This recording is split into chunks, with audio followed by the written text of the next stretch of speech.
दोस्तों नमस्कार। आज फिर एक कहानी के साथ, कहानी छोटी लेकिन सीख बड़ी। सीख वही महान जो जीवन में उतर जाए और ज्ञान वही श्रेष्ठ जिससे जीवन संवर जाए। ऐसी ही जीवन को संवारने वाली एक कहानी एक राजा की।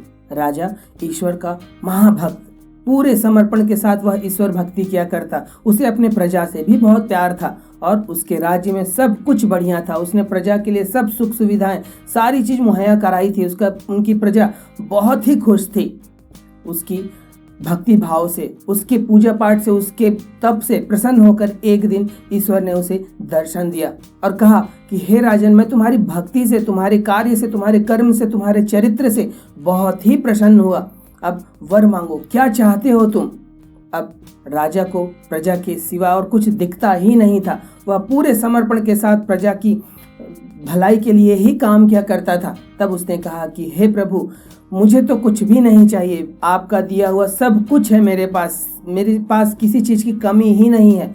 मैं चाहता हूँ जिस प्रकार आपने मुझे दर्शन दिया, ठीक उसी प्रकार आप मेरी प्रजा को भी दर्शन दें। तब ईश्वर उसे समझाते हैं कि यह संभव नहीं है राजन, यह तो तुम्हारा समर्पण, तुम्हारी भक्ति थी जिसके कारण तुम्हें दर्शन मिला। अगर यह सब कुछ मिले तो उसकी फिर कोई मूल्य नहीं रह जाएगी। तुम अपनी प्रजा को उनके हाल पर छोड़ो, उनके समर्पण को जागने दो, उनकी भक्ति, उनके प्रेरणा को जागने दो। इस प्रकार अगर करोगे तो उसका कोई मूल्य नहीं रह जाएगा। लेकिन राजन के जिद के आगे, अपने साधक के जिद के आगे प्रभु को हार माननी पड़ती है और ऐसा सदा होता आया है। कई बार कई भक्त अपनी जिद से अपने प्रभु, अपने गुरु को कुछ न कुछ गलत कार्य करा लेते हैं, लेकिन वह ईश्वर था। कोई गुरु, कोई ईश्वर समझता है किसी चीज को किस तरह नियंत्रित करना है। तब उसने कहा, ठीक है राजन, तुम ऐसा करो, अपनी प्रजा को लेकर तुम्हारे शहर के बाहर जो पहाड़ी है वहां पर ले आओ। उस पहाड़ी के ऊपर मैं पूरी प्रजा को दर्शन दूंगा। तब राजन खुश हो जाते हैं। तुरंत ढिंढोरा पिटवाया जाता है कि कल प्रभु दर्शन देने वाले हैं, सबको राजन के साथ में, राज परिवार के साथ में उस पहाड़ी के पास पहुंचना है। अब सुबह पूरा काफिला निकलता है। राजा के साथ में राजा के स्वजन, रानी, राजा के परिवार से उनके पुत्र पुत्रियां, सब कुछ, और पीछे पूरी प्रजा निकलती है प्रभु के दर्शन, ईश्वर के दर्शन के लिए। कुछ दूर ही चले होते हैं कि जंगल में एक तांबे का विशाल पहाड़ दिखाई देता है।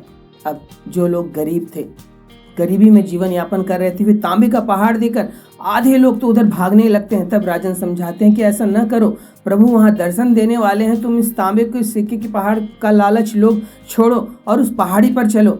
लेकिन वे लोग नहीं मानते। वे धन लोलुपता में उस तांबे के पहाड़ के पास चले जाते हैं और गठरियां बांध कर तांबे के सिक्के अपनी पोटली में रखने लगते हैं और अपने उस वजन को लेकर फिर सोचते हैं कि प्रभु के दर्शन तो कभी और कर लिया जाएगा, अब घर चलते हैं। इतना भारी गठरी हो गया, इसे उठाकर हम उस पहाड़ी पर कैसे चढ़ेंगे। और वे सारे लोग उस गठरी को लेकर वापस आ जाते हैं। राजा दुखी होता है। बाकी जो लोग थोड़े अमीर थे, मध्यम परिवार के थे, अमीर लोग थे, उनको तांबे का लोभ नहीं आता। उन्हें प्रभु का दर्शन अभी भी करना है, उनके मन में प्रभु का दर्शन का लालच, लोभ है। वे उनके साथ चलते हैं। कुछ दूर चलने पर चांदी का पहाड़ दिखाई देता है। अब जो मध्यम परिवार के लोग थे, मध्यम वर्गीय लोग थे, वे चांदी के पहाड़ के लोभ में आ जाते हैं। पुनः वही क्रिया दोहरती है। आधे लोग अब उस चांदी की पहाड़ से चांदी इकट्ठा कर करके अपनी पोटली बांधकर, गठरी बांधकर फिर घर की ओर वापस हो जाते हैं। राजा इससे भी दुखी होता है। अब बच जाते हैं अमीर लोग, राजा का अपना परिवार। थोड़े दूर और चढ़ने पर स्वर्ण की पहाड़ दिखाई देती है। अब जो ये अमीर लोग थे, सोने की लालच में कि प्रभु के दर्शन तो और कभी कर लेंगे, अभी तो पूरा जीवन पड़ा हुआ है, और वे सारे लोग उस सोने के पहाड़ पर जाते हैं, अपनी गठरियां भरते हैं, भारी कर लेते हैं और वापस अपने घर की ओर लौट आते हैं।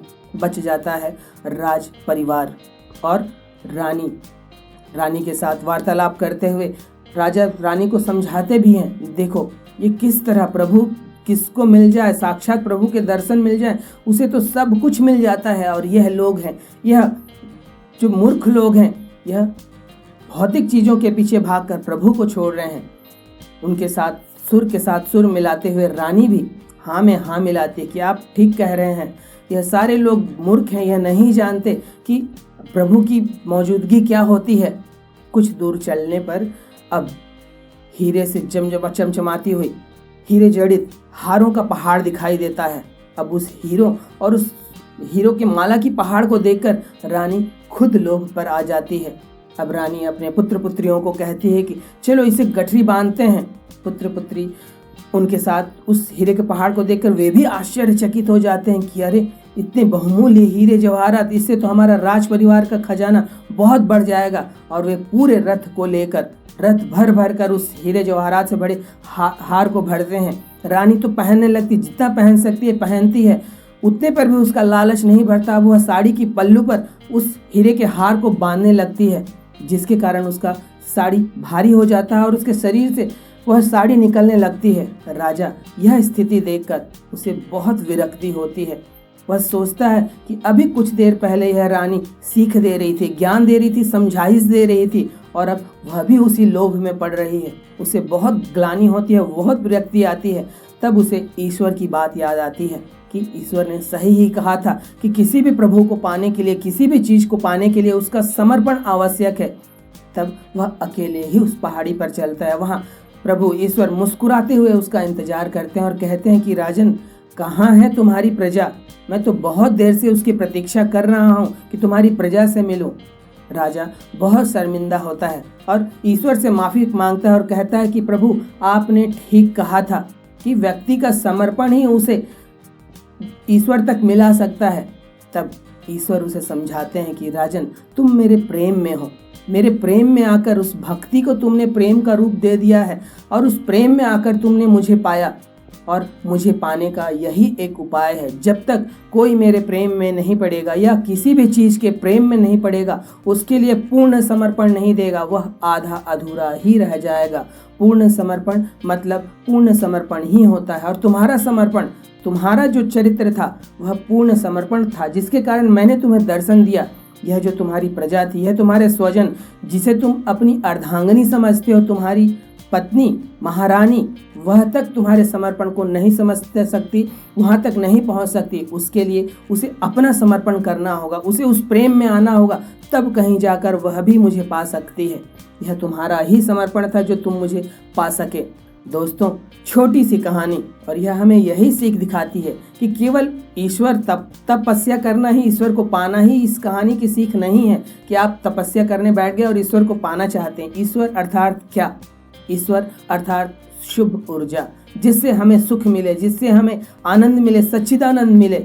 हाँ, वह आनंद कई लोगों को इन लोभ वाली चीज़ों भी मिलता है। कई लोगों को आभूषणों में रस आता है, कई लोगों को पद में रस आता है, कई लोगों को धन में रस आता है, कई तरह के रस हैं। लेकिन उस रस से कहीं ज़्यादा आनंददायी उस ईश्वर को पाना है। और वह ईश्वर है क्या? क्या कहीं वो बैठा हुआ है? कहीं क्या इंतजार कर रहा है? नहीं, वह आपके आसपास ही है। वह आपका प्रेम है, किसी व्यक्ति के प्रति, गुरु के प्रति, ईश्वर के प्रति, किसी चीज के प्रति, या फिर वह प्रेम, वह तपस्या, आपका कोई कार्य, आपका कोई लक्ष्य भी हो सकता है। जब तक उस लक्ष्य के प्रेम में आप नहीं पड़ेंगे, तब तक ईश्वर नहीं मिल सकते।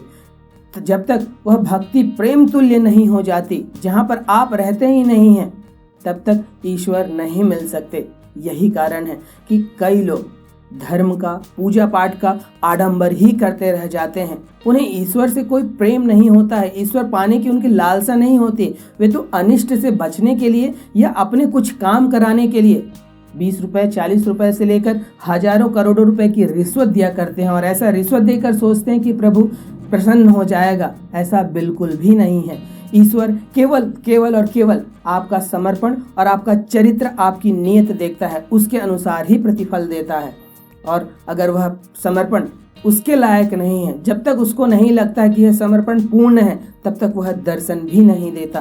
तो ईश्वर को, अपनी खुशियों को, प्रसन्नता को, दिव्यता को, गुरु के आशीर्वाद को, गुरु के प्रेम को, गुरु के आशीष को पाने का एक ही माध्यम है, और वह है पूर्ण समर्पण। पूर्ण समर्पण मतलब पूर्ण समर्पण। अगर उसमें कुछ भी शेष रह जाए, वह समर्पण नहीं हो सकता। वह आधा अधूरा समर्पण ही कहलाता है, और आधे अधूरे समर्पण से कुछ भी नहीं मिलता।